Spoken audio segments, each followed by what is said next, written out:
Doctor, আপনি আমাকে বাঁচান। ডাক্তার বলল, তোমার মাকে বাঁচাতে হলে ৮ লক্ষ টাকা লাগবে। আমি বললাম, ডাক্তার, আমি মাত্র ক্লাস 8-এ পড়ি। আমার বয়সটা অল্প। আমি একজন ছোট মেয়ে। আমার কোনো ভাইবোন নেই। আমার মা ছাড়া এ পৃথিবীতে কেউ নেই। কিন্তু ডাক্তার বলল, তোমার কে আছে বা কে নেই সেটা আমার দেখার বিষয় না। আমি ডাক্তার সাহেবকে বললাম, আপনি একটু দয়া করুন। ডাক্তার আমার কথার উত্তরে বলল, আমি তোমার মাকে যদি টাকা দিয়ে বাঁচিয়ে তুলি আমার কি লাভ হবে? আমি বলেছিলাম, ডাক্তার, আপনি আগে আমার মাকে সুস্থ করে তুলুন, আপনার যা ইচ্ছা সব আমি পূরণ করব। ডাক্তার তখন বলল, আমি একটা শর্তে তোমার মাকে বাঁচাতে পারি। আমি বললাম, আপনি বলুন কিশোর, আমি সব মেনে নেব। ডাক্তার বলল, তুমি আমাকে কিছু দিতে হবে। আমি বললাম, কি দিতে হবে ডাক্তার সাহেব? ডাক্তার বলল, তুমি আমার অন্য একটা অফিসে এসো, ফিরে আজ রাত 12টার পরে আমি তোমার মায়ের সমস্ত চিকিৎসার করছে। আমি দিব। ডাক্তার সাহেব যখন রাতের কথা বললেন তখন আমার মনের ভিতর ভয় কাজ করছিল, কিন্তু কিছু করার নেই। আমি ডাক্তার সাহেবের কথা না শুনলে আমার মায়ের চিকিৎসা হবে না। আর তাই আমি বাধ্য হয়ে আমি ডাক্তারের সাথে রাত 2টায় তার অফিসে গেলাম।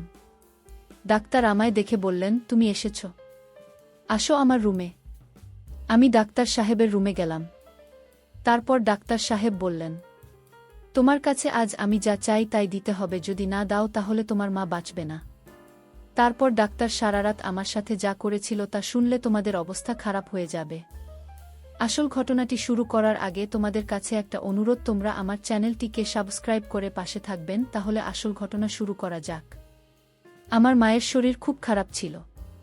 আমি তাকে ডাক্তারের কাছে নিয়ে গেলাম, কিন্তু তার চিকিৎসা করানোর টাকা আমার কাছে ছিল না। ডাক্তার বলল, মায়ের চিকিৎসা করাতে হলে আমার অফিসে চলে এসো। মায়ের চিকিৎসার জন্য আমি ডাক্তারের পার্সোনাল অফিসে গেলাম। আমার নাম সাইমা। আমার বয়স 13 বছর। যখন আমার মায়ের শরীর খারাপ হয় তখন তাকে আমি অনেক ডাক্তার দেখাই, কিন্তু কোনো লাভই হয় না। দিন দিন মায়ের অবস্থা আরও খারাপ হতে থাকে। ডাক্তাররা মায়ের রোগটাকে অপ্রতিকার্য ঘোষণা করেছিল, কিন্তু মা ছাড়া আমার আর কেউ ছিল না। আমি মায়ের এই অবস্থা দেখে খুবই কাঁদতাম। আমি মায়ের একমাত্র মেয়ে ছিলাম। আমার কোনো ভাইবোন ছিল না যে আমাকে সাহায্য করবে। মায়ের চিকিৎসার জন্য আমি আমাদের সমস্ত জমিজমা বিক্রি করে দিয়েছিলাম। এখন আমার হাতে বেশি টাকাও নেই। মায়ের অসুস্থতার খবর পেয়ে একদিন কাকা আমাদের বাড়িতে এসে বলে, তোমাদের উপর দিয়ে এত ঝড় বয়ে গেছে, আর তোমরা আমাকে একবার খবর দাও। একবার যদি আমাকে ফোন করতে, তাহলে তো আমি চলে আসতাম। আমি কাকে কি আর বলব, অনেকবার আমি কাকার বাড়িতে ফোন করেছিলাম আমাদের অবস্থার কথা বলার জন্য, কিন্তু কাকিমা প্রত্যেকবার আমাকে অপমান করে। ফোন কেটে দিয়েছিল কাকিমা। বুঝতে পেরেছিল যে আমি তার স্বামীর আর ছেলের কষ্ট করে রোজগার করা টাকা খরচা করতে চাই। কাকা মায়ের সাথে অনেক কথা বলার মা চুপ করে শুনল। মায়ের সাথে কথা শেষ হওয়ার পর কাকা আমাকে বলল, সাইমা, তোমার জিনিসপত্র গুছিয়ে নাও, তোমরা আমার সাথে আমার বাড়িতে যাবে।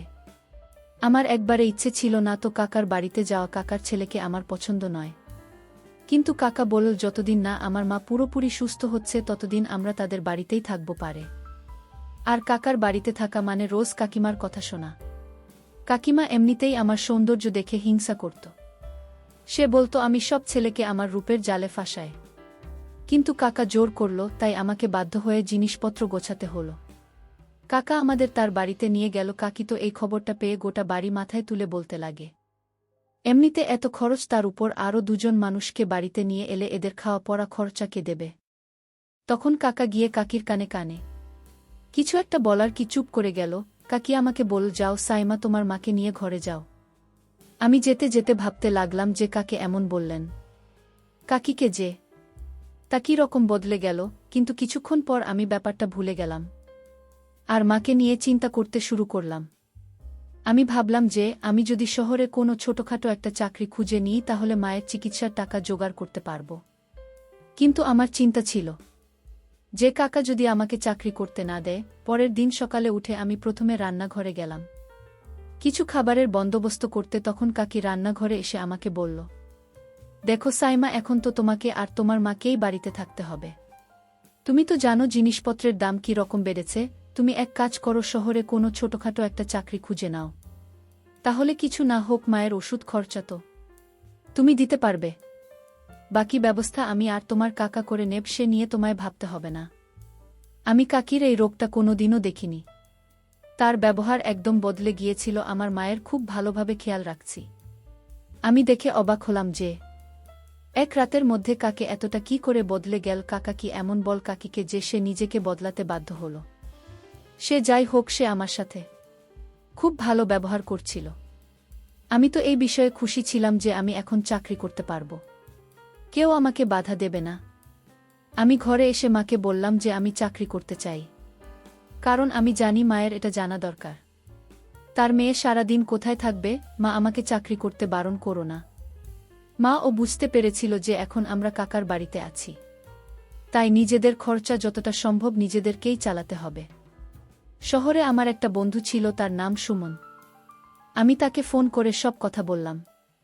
সে বলল, সাইমা তুমি আমাকে 2 দিন সময় দাও, আমি চেষ্টা করছি আমার অফিসে তোমাকে একটা কাজ জোগাড় করে দিতে। যদি তোমার এখানে কাজটা হয়ে যায় তাহলে খুব ভালো হবে, আমরা 2 বন্ধু একসাথে কাজ করতে পারব। কথা শুনে আমি খুব খুশি হলাম, কারণ আমি প্রথমবার শহরে কাজ করতে যান। কিন্তু আমার ভয় লাগছিল এই ভেবে যে শহরের পরিবেশটা কেমন হবে, আমি ওখানে গিয়ে মানিয়ে নিতে পারব কিনা। এই ভাবতে ভাবতে 2 দিন কেটে গেল। 2 দিন পর সুমন আমার বাড়িতে চলে এলো। সে বলল, সাইমা তোমার ভাগ্যটা খুবই ভালো, কাল আমি অফিসে তোমার কথা বলতে ওরা তোমাকে নিতে রাজি হয়ে গেল। ওদের একটা ভালো মেয়ে দরকার ছিল, এটাও বলেছে যে তোমাকে ভালো পারিশ্রমিক দেওয়া হবে। সুমনের কথা শুনে আমি খুব খুশি হলাম, কিন্তু আমার চিন্তা হয় যে অফিসের মালিক কেমন হবে। পরের দিন সকালে আমি সুমনের সাথে অফিসে এলাম। এসে আমি জানতে পারলাম যে মালিক আমাকে কাজে রেখেছেন। তিনি কোনো কাজে কিছু দিনের জন্য শহরের বাইরে গেছেন। এটা একটা সার্জিক্যাল কোম্পানি ছিল, যেখানে চিকিৎসার সরঞ্জাম তৈরি হতো। প্রথম কদিন আমাকে শূন্যের সাথে রাখা হতো, যাতে আমি ভালো করে কাজ শিখতে পারি। প্রথম দিন আমার অফিসে আসতে অস্বস্তি হচ্ছিল, কিন্তু আস্তে আস্তে আমি এখানে পরিবেশের সাথে নিজেকে মানিয়ে নিলাম। আমি শূন্যের সাথে অফিসে আসতাম, আর ছুটি হলে তার সাথে বাড়ি ফিরতাম। 15 দিন হয়ে গেল আমি এখানে কাজ করছি, কিন্তু এখনও আমি আমার মালিককে দেখতে পাইনি। আমি এখনও জানি না তিনি কে, আর তিনি কেমন। আমি একবার ওনার সাথে দেখা করতে চাই, যিনি আমাকে কোনো ইন্টারভিউ না নিয়ে চাকরিতে দিয়ে দেন। আমার শিক্ষাগত যোগ্যতা বেশি নয়, আমি কেবল 7 পাশ করেছিলাম। বাবা মারা যাওয়ার পর আমার আর পড়াশোনা করা হয়নি। একদিন মায়ের শরীর খুব বেশি খারাপ হয়েছিল, আমি সেই সময় অফিসে ছিলাম। কাকি আমাকে ফোন করে বলে, তোমার মায়ের শরীরটা খুব খারাপ, তুমি এক্ষুনি বাড়ি চলে এসো। কাকির গলাটা খুব চিন্তিত শোনায়। আমি সঙ্গে সঙ্গে সুমনকে বলে বাড়ি চলে এলাম। এসে দেখি মা খুব অসুস্থ। আমি মাকে নিয়ে হাসপাতালে গেলাম। সেখানে ডাক্তার মাকে দেখেই জবাব দিয়ে দিন বলল, তুমি ওনাকে কলকাতা নিয়ে যাও। তখন আমার কাছে বেশি টাকাও ছিল না, কিন্তু তাও আমি মাকে কলকাতা নিয়ে এলাম। আমি চাই না থাকার জন্য মায়ের চিকিৎসা বন্ধ হয়ে যাক। কলকাতা নিয়ে এসে মাকে হাসপাতালে ভর্তি করিয়ে দিলাম। ওখানে ডাক্তার আমাকে ধৈর্য ধরতে বলে, তারা তাদের দিক থেকে পুরো চেষ্টা করছে। এদিকে আমার কিছুই ভালো লাগছিল না, মনে হচ্ছিল যে কোনো সময় আমাকে ছেড়ে চলে যেতে পারে। তারপর আমি পৃথিবীতে পুরোপুরি একা হয়ে যাব। প্রায় 24 ঘন্টা পর ডাক্তার আমাকে তার অফিসে ডাকেন, আর ডেকে বলেন, তোমার মায়ের অবস্থা খুব খারাপ, তার হার্টের অবস্থা খুব খারাপ হয়ে গেছে। আমাদের এখনই তার চিকিৎসা শুরু করতে হবে। তার জন্য তোমাকে 5 লাখ টাকা জমা দিতে হবে, তবে আমরা তোমার মায়ের চিকিৎসা শুরু করতে পারব। এত মোটা টাকার অঙ্ক শুনে তো আমার হাত পা কাঁপতে থাকে। আমি ভাবতে থাকি, এতগুলো টাকা আমি কোথা থেকে জোগাড় করব। ডাক্তার সাহেব মনে হয় আমার অবস্থাটা বুঝতে পারছিলেন। তিনি আমাকে জিজ্ঞেস করেন, তোমার কিছু অসুবিধা থাকলে আমায় বলতে পারো। আমি আমার 2 হাত দিয়ে মুখ থেকে কাঁদতে লাগলাম, আর কাঁদতে কাঁদতেই বললাম, ডাক্তার সাহেব আমার কাছে এত টাকা পয়সা নেই। আমি আমার মায়ের চিকিৎসাও করাতে চাই, কিন্তু আমার কাছে একটা টাকাও নেই। আপনি বলে দিন, কি এমন করলে আমি আমার মায়ের চিকিৎসা করাতে পারব। আমি অনেক কষ্টে টাকার ব্যবস্থা করে ওনাকে কলকাতা নিয়ে এসেছি। ডাক্তার সাহেব চিন্তায় পড়ে যান। উনি আমার কাঁধে হাত রেখে বলেন, ঠিক আছে, আজ বিকেলে তুমি আমার অন্য একটা অফিসে, সেখানে আমি তোমাকে কিছু কাজ দেব। আর টাকাও দেব, যেটা দিয়ে তুমি তোমার মায়ের চিকিৎসা করাতে পারবে। তুমি যদি আমার কথা না শোনো তাহলে তোমাকে আর বাঁচানো যাবে না। আমি কোনোভাবেই মাকে হারাতে চাই না। তাই আমি ডাক্তার সাহেবের কথা মেনে নিলাম। বিকেলে আমি ডাক্তার সাহেবের দেওয়া ঠিকানায় গিয়ে পৌঁছালাম, যেখানে উনার আরও একটা অফিস আছে। সেখানে গিয়ে আমার একটা বড় ঝটকা লাগল, কারণ সেটা সেই অফিস যেখানে আমি সুমনের সাথে অফিসের কাজ করি। সন্ধে 7টা বাজছিল। ডাক্তার সাহেব আমার জন্য অপেক্ষা করছিলেন। তিনি আমাকে দেখে হাত ধরে তার অফিসে নিয়ে আসেন এবং বসতে বলেন। আমার একটু ভয় করছিল, কারণ অফিসে আমি একদম একা ছিলাম। কিছুক্ষণ বসার পর ডাক্তার সাহেব বললেন, তুমি তো তোমার মায়ের চিকিৎসা করাতে চাও, তাই না? তুমি আমার জন্য কি করতে পারবে? আমি বললাম, স্যার, আপনি যা বলবেন আমি তাই করব। আপনি শুধু আমার মাকে বাঁচিয়ে দিন। আমার কথা শুনে ডাক্তার সাহেব কিছুক্ষণ ভেবে বললেন, তোমাকে আমার অফিসে কয়েক রাত থাকতে হবে। আমি তোমার থেকে যা চাইব তোমাকে তাই দিতে হবে। তুমি যদি আমার কথা শোনো তাহলে তোমার মায়ের চিকিৎসার সব খরচ আমি দেব। আর যদি না শোনো তাহলে কালকে তোমার মাকে নিয়ে অন্য কোনো হাসপাতালে চলে যেও। উনার কথা শোনা ছাড়া আমার আর কোনো উপায় ছিল না। আমি বুঝতে পারছিলাম না ডাক্তার সাহেবের নজর আমার অন্য দিকে। আমি বললাম, স্যার, আপনি আমাকে অফিসের কাজ দিন, আর প্রতি মাসের পারিশ্রমিকটা আপনি রেখে দেবেন। উনি বললেন, তুমি সত্যিই খুব সরল, এতগুলো টাকা কি কেউ এমনি এমনি দেয়? তুমি আমাকে খুশি করতে পারলে আমি তোমার মায়ের চিকিৎসা করব। বাধ্য হয়ে আমাকে মায়ের চিকিৎসার জন্য ডাক্তার সাহেবের কথায় আমার রাজি হতে হয়।